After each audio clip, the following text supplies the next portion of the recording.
Takže čavíky, vítam vás pri ďalšom agrovlogu. Dnes môj John Deere 6155M a ťahám močovku z družstva, z nášho septiku tuna.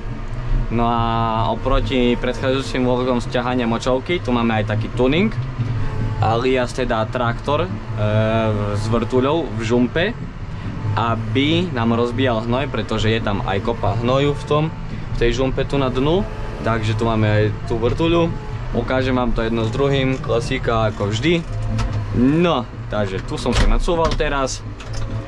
Zapnem si kardan. Musím si tu nadať aj tento gombík stlačiť, pretože keď sa postavím zo sedačky, tak by mi inak vypol kardan. Idem von. Klasika, zapnem sanie, že by stalo.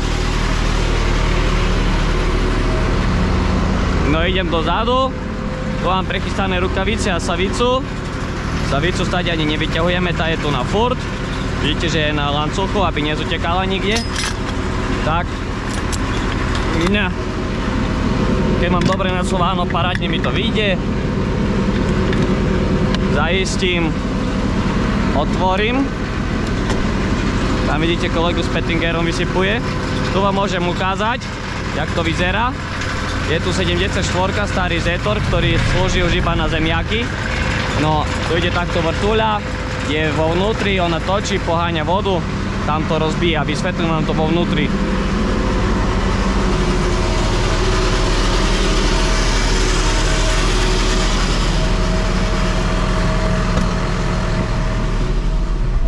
No, sáne máme ešte do istoty, čeknem, že či som zavrel ten ventil vzadu.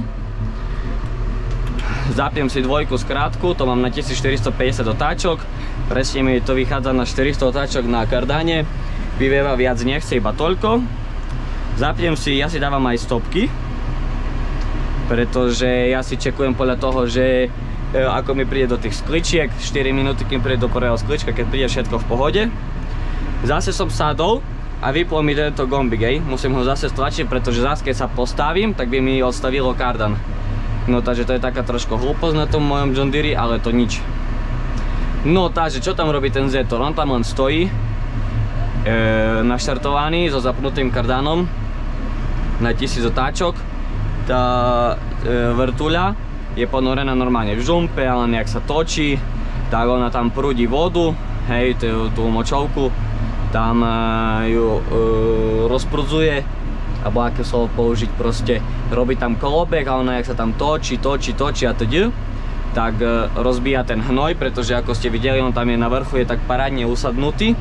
No a keď máme plnú žumpu, že po rúru, tak sa dá vyťahnuť iba maximálne 4 bočky a potom už začne dymiť vyveva.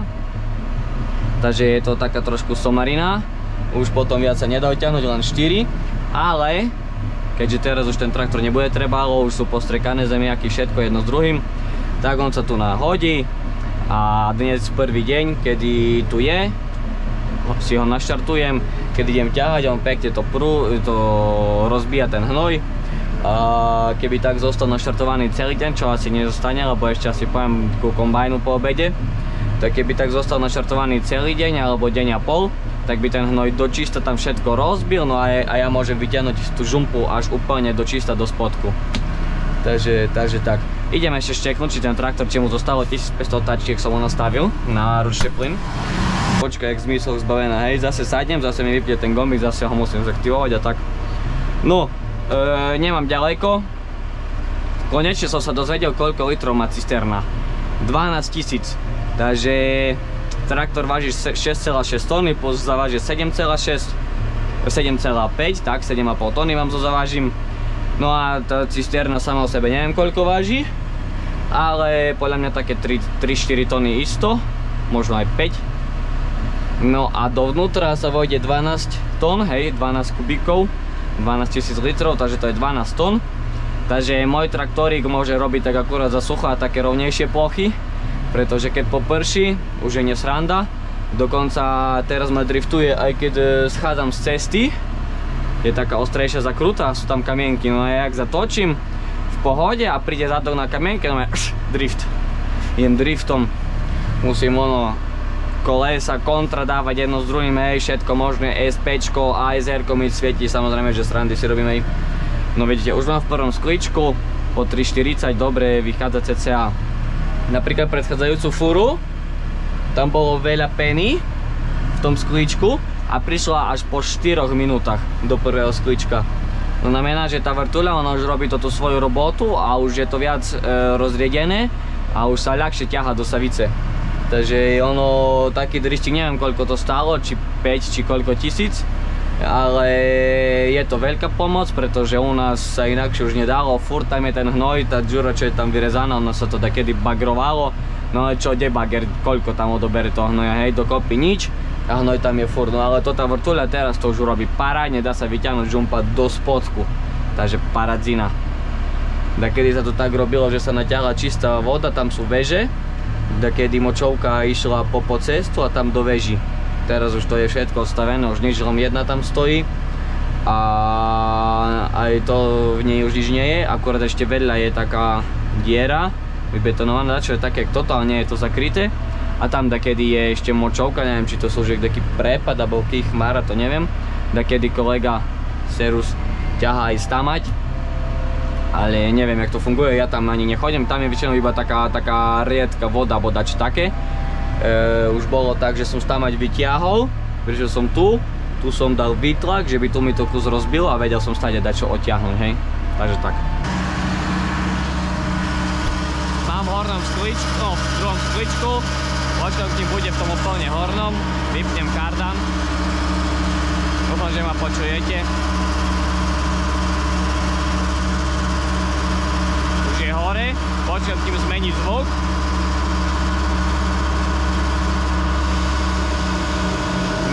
Zvuk. Vypnem kardan, utekam dozadu. Tak, tu odstavím. Zavriem ventil. Tak, pekne. Chvíľočku počkam. Odištiem savicu. Nie všetko teraz vytečie, takže nechám trošku stiesť. Tak, ok.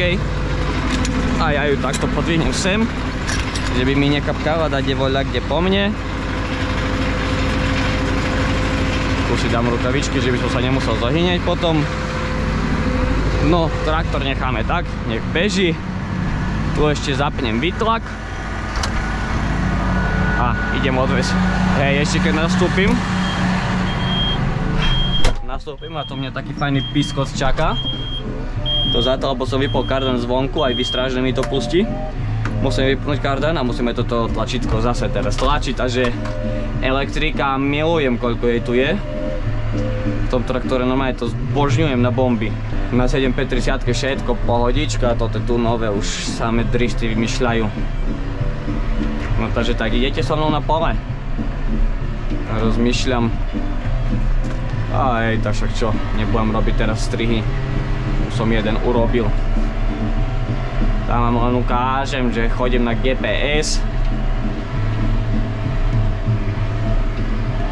No predchádzajúci vlog z kombajnu, čo ste videli, a keď ste nevideli, zbehnite pozrieť od vozu od kombajnu, tak pardon, tak to som natáčal včera po obede k večeru a dnes keby som išiel tam možno ešte dačo natočím, pretože nemám tam to sypanie. Takže tak. No, nič nejde, dilujem chytro a už Dčko. A Dčko ani Ečko nedávam, bo na Ečko ani nevidím hore. Slabý traktorík, 155 koní, to tak, hej. Ale to ide ešte aj do konca. Nevozím ďaleko, len tu hneď na začiatku dediny doľava, na parcelu takzvaná Vyšná dolina. Alebo Nižná. Do zádku, nikdy neviem, ktorá je vyššia, ktorá je nižná. Toto by mala byť Vyšná. Keď dobre viem, ale nie som si istý. Ja to volám proste za Fabiana, lebo to je druhý názov pre ňu, hej. Jeden je Vyššia dolina a druhý je za Fabiana, takže tak. No tu som dostal driftik, aj minulé, keď som chodil, som dostával driftiky tu, lebo to tak vpalím, hej. Tak a hopla, vidíte? Tak ma fajne zadriftuje. No, už musím prekapčať do C-čka, bo traktor nedáva bars. On ako má moci ten traktor, hej, podľa mňa na 155 parádne ide, hej. Ale je to proste ťažké. Aj zrno, keď ja mám s vlečkou bez zavážia, mám 10,5 tony, ale to tak, že iba zadné kolesa sú na váhe, hej. Keď by ešte s prednými, tá podľa mňa také 2-3 tony ešte je tam. No takže má to váhu. A ešte keď to je nasypané a podľa mňa po tých kopcoch celkom parádne chodí ten traktor, ja sa nesťažujem. Mne síly u ňoho ešte asi nikdy nechybalo, takže že proste čo viem, okolo rezáčky, alebo že keď dačo vozím, napríklad teraz tú močovku, tá dobre, tá tu po ceste, no tá nejdem na D-čku, idem na C-čku, no a tá čo, na D-čku by ma aj tak už traslo, hej, takže neriešim. Na C-čku v pohode vláze všade a keď ju ťahám, keď už roztrekujem, tá nie je žiaden problém, že kopec alebo dačo také, nič, takže pohodička. Počkajte, kde ja som skončil, treba mi ísť stade, po tej ceste som teraz prišiel, lebo keď idem stade, hej, tak idem okolo plotku na začiatok a keď skončím dade v strede, tu už je taká vychodená cesta, tak chodím už po nej krížom, mám to bližšie, rýchlejšie, hej, a keď už tu bola vychodená od kolegu, čo vozil zrno, tak už pokračujem v tom. No ja už musím mať predné zaváže, bo keby som nemal predné zaváže, tak bol by som do Rici išiel. To neexistuje, to podľa mňa aj tu už by som hrebal, alebo čo, lebo to ľahký traktoring na tú bočku, hej. No, tu akorát viete, tu musím ísť C3, bo C4 nedá. Ako dá, ale sa trápiť, a čo ho nebudem trápiť, ne? Naj sa mi neprehrieva chlapec, ja ho mám rád, treba ho šanovať. No, GPS-ku mám nastavenú na 10 metrov. Úplne jednoducho som to urobil, že jak som ju nastavil, hej, ako šírku. Zápol som si roztrekovanie, prešiel som pár metre, zobral som meter, hej, tu mám svoj krásny John Deere metrik v tejto skrinke. To som nafasoval, keď som bol na školení precízne poľnohospodárstvo. To bolo asi prvé také na východe. To organizovalo Agroservice Komárno, neviem, či toho roku to nemali aj prvýkrát vôbec tie školenia, je to také skôr oboznámenie s tým Slovákov, že existuje dačo také. No a tam som nafasoval ten meter. No a proste som si zapol VR-ik, tak som ostal GPS-ko, sa vrátim späť. Zapol som si VR-ik, prešiel som pár metre, vypol som, trochu som poťahol. Dobral som meter, odmeral som si, vyšlo mi tam nejakých 10,5, dal som na 10, že keď taký vietor fúka, alebo šikmini, alebo čo. Chodím, normálne klasika. Linie mám tie isté čo od postrekovača a ja neviem, či to je dobre, či to nie je dobre, či to tak má byť, či to tak nemá byť. To ja také veci už neriešim. Hej, do zadku už idem vysoko. Už som pošiel vysoko, lebo sa vykecávam a nepozerám, kde mám ísť. No takže sem, tu sa musím zatočiť. Jerom do dola. No, a tiež by trebalo dávať pozor na tú bočku, že ju nezvyvrácam dade.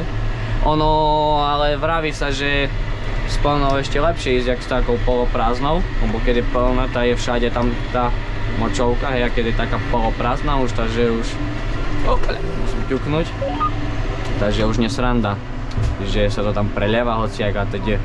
No, takže chodím na C-čku dvojke, na tých 1400 otáčok musím mať, hej. Iba motor, že by bolo na VV 400 rovných. No a vidíte, vojdem do koľají, zapnem kardan, otvorím toto, poťahnem, hej, na modrom okruhu mám otváranie toho ventilu na VR-ik. Volám to VR-ik, neviem, ak sa to volá originál, dúfam, že tak dajak. Robí to taký VR-ne. No a už roztrekujem na jednu cisternu, ona sa nedá doplať na tých 12 000, bo keď je pena, čo väčšinou je pena, to nedá až do vrchu a už začne meniť zvuk, lebo už začne vyvievať, ťahať penu. Viete, dole kopcom musím aj pribrzďovať, bo motor nevládze udržať, musím trošku aj prihamkovať, že by som nešiel rýchlejšie. No a vychádza mi nejakých 0,8 hektára, že urobím na tú jednu cisternu. A aj mi vravel agronom, že to tak mám dávať. Neviem koľko, či to je dajak veľa, či to je málo, to je jedno, ešte sa tu bude aj tak rozhadzovať hnoj, hej. Takže neviem, či to je veľa, či to je málo, to ako mňa netrápi. Povedal mi, že keď prídem na 5 hektárové pole, takže tam mám dať 6, 7, 8 fúry maximálne. No a ja som si sledoval a tak mi to vychádza, takže 0,8 hektára na jednu cisternu, C2, paradzína presne vychádza. No tu na tej strane to je i tak svah, i tak dole svah, a keď mám plno, to trošku tu také musím byť ešte opatrnejší. A hlavne nemáme ten dvojklb, dvojkryž v traktore, takže furt keď idem sa otáčať a musím zavrieť, vypnúť kardán a musím ísť tak, no musím vypnúť kardán, to som chcel, hej. No a tu sa tiež ešte tak zatočím, cúvnem, nebudem sa otáčať po celej roli. Musím proste vypínať kardán, hej. A má to takú nevýhodu, že furt keď vypnem kardán, tak potom, jak sa zatočím naspäť, bude za chvíľku, sa zatočím naspäť, tam si GPS najmavo vojde do koľají, keď v pohode traktor vládze. No a ja sa zatočím späť, sa vyrovnám, musím teraz zapnúť kardán, ešte sa trošku zrovnám, nechcem rovno, ale to tiež nechcem, že by až to tú cestu tam oprskalo, face. No, tak, a musím chvíľu počkať, naj mi natlačí, že by mi natlačí tlak, že by ten vejárik bol zase 10 metrový, že by nebol iba 5, hej. Lebo jak tam není taký veľký tlak, no tá samozrejme ani to tak nevyprskuje tak do šírky. Takže porážka, tým, že není klbový kardán, ho musím furt proste na zatáčke, na uvráti odstaviť, otočiť sa, zapnúť a počkať. Keby bol klbák, dvojkryž, tak nemusím toto robiť, aj nechám ho zapnutý, znížim otáčke, bo čo chytro sa otočím, pokračujem ďalej, chápete? Nič sa nedeje. A tak musím tu minútu alebo koľko počkať. No to je tak, a tu je ešte jedna taká vec, že tu do toho kopca trošku má traktor čo robiť, že by sa polej, alebo však viete, jak teraz mám, hej, veľa naložené, som v kopci, málo otáčky musím mať, kardán beží, tak, no. OK, dobre, roztrekuje do šírky, možno až kus bars, to nič. A dám tam C2 a idem. No dobre, ľudkovia moji, ja toto budem robiť asi do obedu, kým nepojem ko kombajnu alebo dačo také. Takže vám ďakujem za zhľadnutie tohto agrovlogu a vidíme sa znova pri nejakom ďalšom. Majte sa krásne, skladajte básne, užívajte si, momentálne keď to vidíte je už dajaký možno podľa mňa október alebo dačo také, hej. A pritom ja mám 15. augusta, ale to nič. Majte sa krásne, užívajte si stredu, lebo je streda večer pravdepodobne. Pa, pa.